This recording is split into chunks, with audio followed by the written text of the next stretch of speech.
Welcome to the show. Well, there's been some discussion about the Neutral Zone studios again in the last week and a bit. So I thought I'd get the owner on the phone to give us the lowdown. Ray Tesi, welcome back to Trekzone. Good to talk to you again, Matt. Now, Fan Film Factor called it the bad, the ugly and the good. Instead of me paraphrasing that article, what's been happening? Well, what's happening with me is that I'm discovering that just like Star Trek's Neutral Zone, it's hard to navigate. There's a lot of things that I never took into account, and things that I set up originally, which I thought were smart, don't necessarily, stand the test of time, even though that test of time is, maybe a year old. So, we had a couple of kerfuffles with a couple of different fan films for a couple of different reasons. The biggest issue is cost. And I have avoided talking about pricing to use the studio, because it's not that I don't need the money, because I do need the money, and I need the money rather desperately. But, it does say in my original notes on the website that there has to be, if you're going to make a donation, it has to be a credible donation. So for me, free is not credible. I would lose less money by keeping the doors closed than letting somebody in for free. And one of the things that happened was somebody thought they could come in for free. And unfortunately, it was sort of, in their case, it was sort of in the ninth hour when I said, well, that can't happen. And they went off on their little tangent. And I don't really try to reply to people online. I just don't think it's me. So I didn't, and things got said, and that's fine, and that's okay. In the second case, it happened to another group, which is at the Avalon Universe. And I handled that wrong. And I handled it wrong because I had been talking to them for quite a while since they originally filmed Ghost Ship. And they were coming back, and they were under the impression from the conversations we had that they would be able to come back for the same dollars that they filmed at the last time. And wrong of me, I put a line in the sand. And so that caused a real big issue.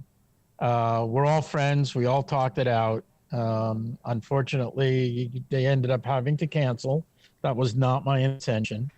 But what we've ended up doing, which will get published soon, and the Avalon guys, Josh and Victoria and Jonathan, were a big part of it, is that we've revamped what the rules will be to come in if you want to shoot. And it's fair, I think, on both sides.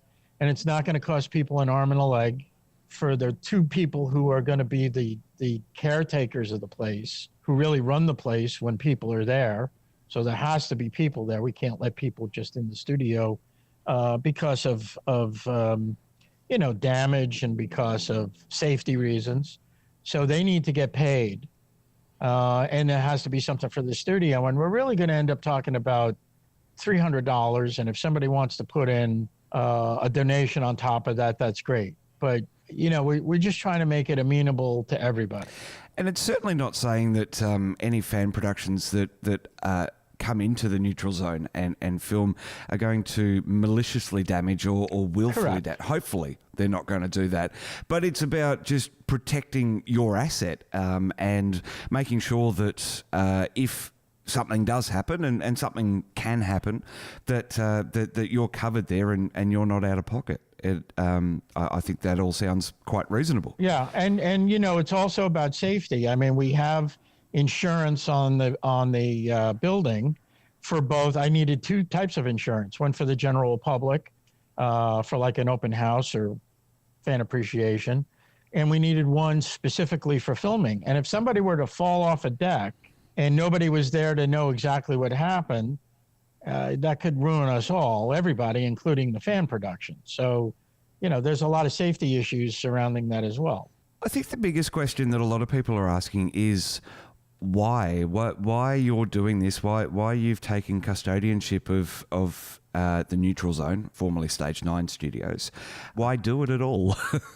Well, there's a couple of not reasons, because that's not it. There's one overwhelming reason, but a lot of things have come out of it that I didn't expect. The overwhelming reason was, hey, I get to own a starship. It's a little crazy, but that's kind of where it started.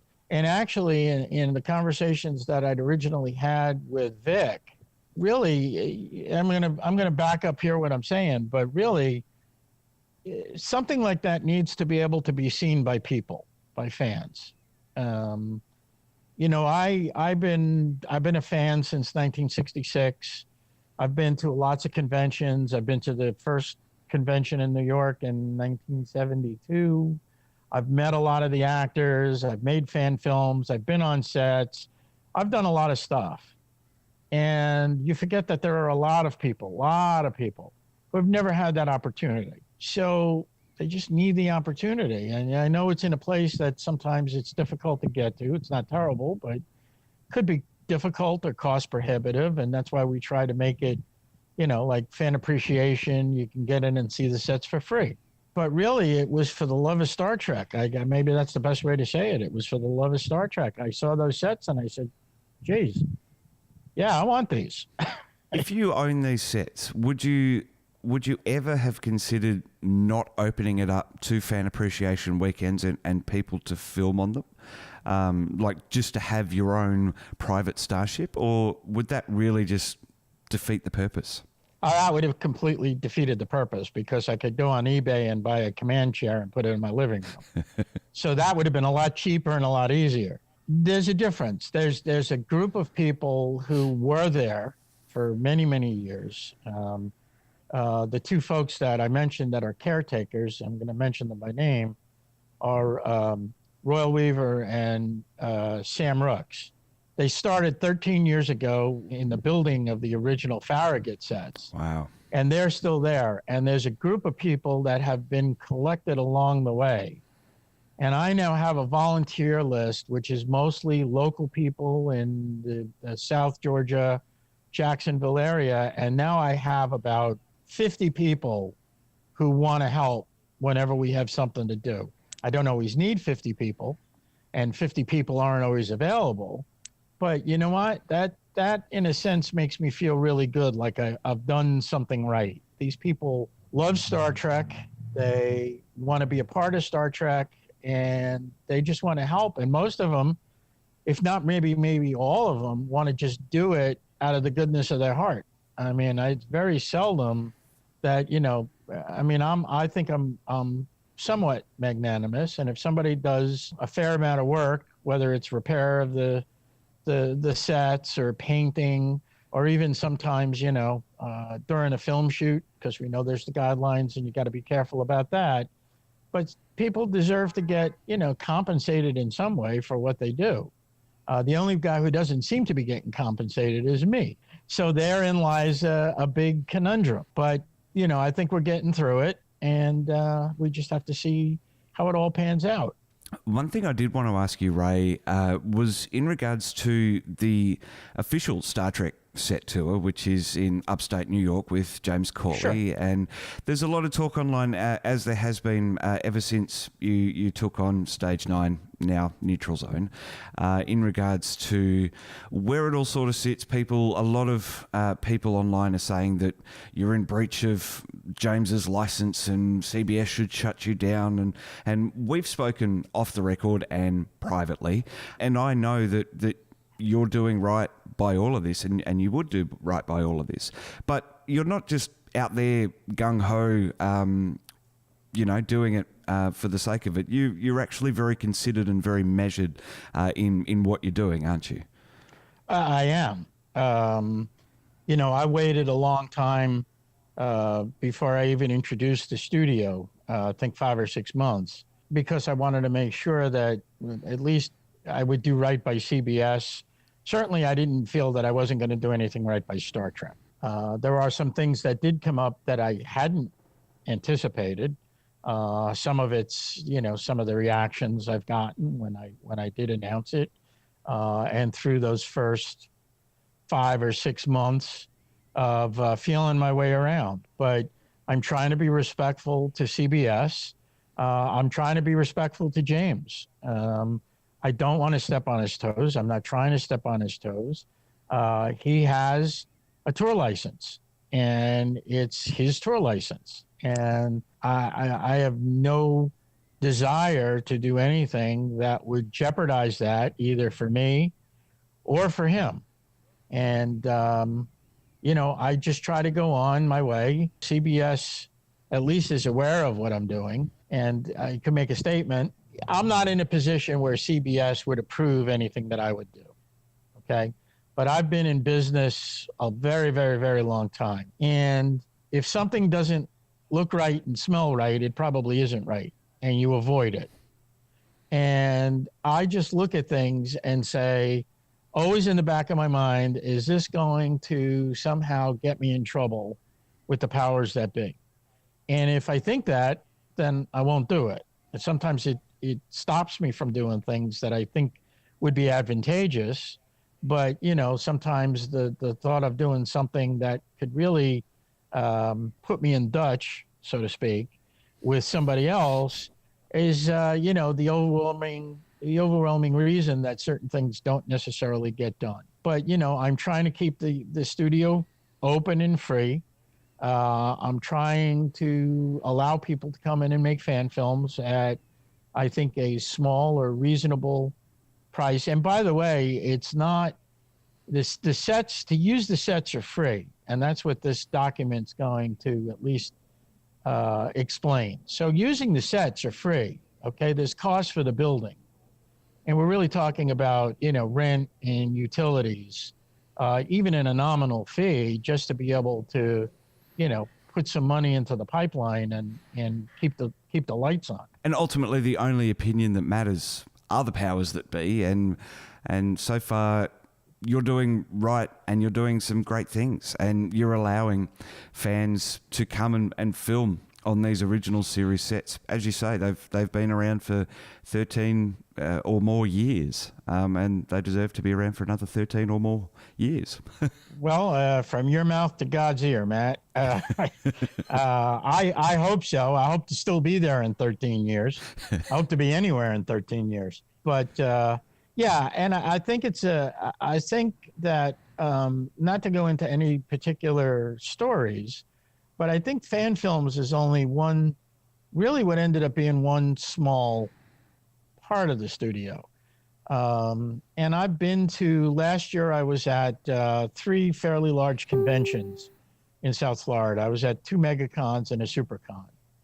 And I mentioned that, that's where I kind of learned that people don't always have the opportunity to see it. And you're a Star Trek fan, and you never had the opportunity all your life to see what the starship would really look like if you went to visit it. And then somebody who's maybe my age, walks down an aisle at a convention and stands still, opens their mouth and starts to cry. It's a crazy experience. And that's kind of the overwhelming thing. And you know what? James his museum is beautiful. And people go there, and I'm sure people go there and just like stand there and wonder, and I'm sure he's got more sets than I do because he's been working on it for a long time. And I've been there. I've visited it, maybe 3.5 years ago or 3 years ago. And that's what people want. And, people who get the opportunity to visit anybody deserves the opportunity to walk in and see it. Fantastic, Ray. Well, all the best and good luck with it all. I hope that we can come back and chat again as it expands and gets even bigger over the next decade.